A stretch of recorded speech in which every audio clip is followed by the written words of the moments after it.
शेतकरी मित्रांनो, आपल्या नवीन व्हिडिओमध्ये आपलं स्वागत आहे. तर मी तुम्हाला सांगणार आहे की आपल्या शेतातील शेततळे त्यामधील माहिती सांगणार आहे. तर मित्रांनो, हे आमचे शेततळे आहे.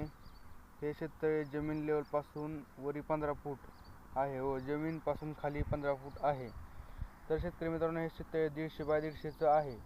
याचा कागद कोहिनूर या कंपनीचा आहे. तर मित्रांनो, 150 बाय 150चं शेततळे करण्यासाठी 1.5 ते 2 लाख रुपये खर्च होतो व त्या शेततळ्यापासून आपण 8 ते 10 एकर ऊस जोपू शकतो. शेततळे ही आपल्या जमिनीसाठी खूप मोठा घटक आहे. मित्रांनो, शेततळ्याचे पाणी आम्ही सायपनने सोडतो उसाला.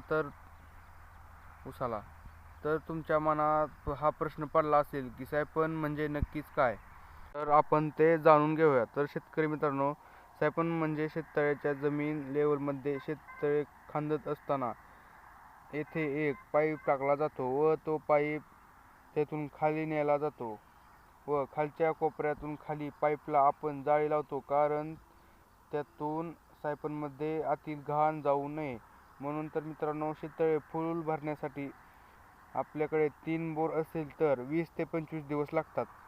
मित्रांनो, जर शेततळे फुल भरले तर संपूर्ण पाण्याचा बोजा खालील सायपनवरती पडतो व त्यामुळे सायपनमध्ये पाणी येते.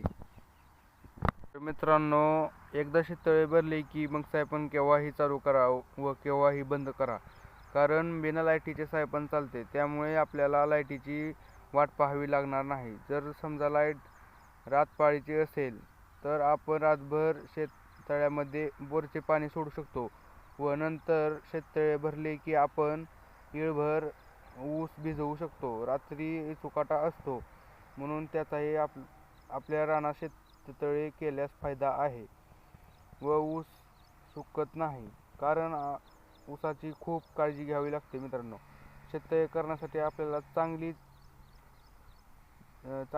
चढ असलेली जमीन घ्यावी लागते, कारण चढावरून उताराला पाणी फास्ट जाते, आपले पिकाचे भरणे उरकते.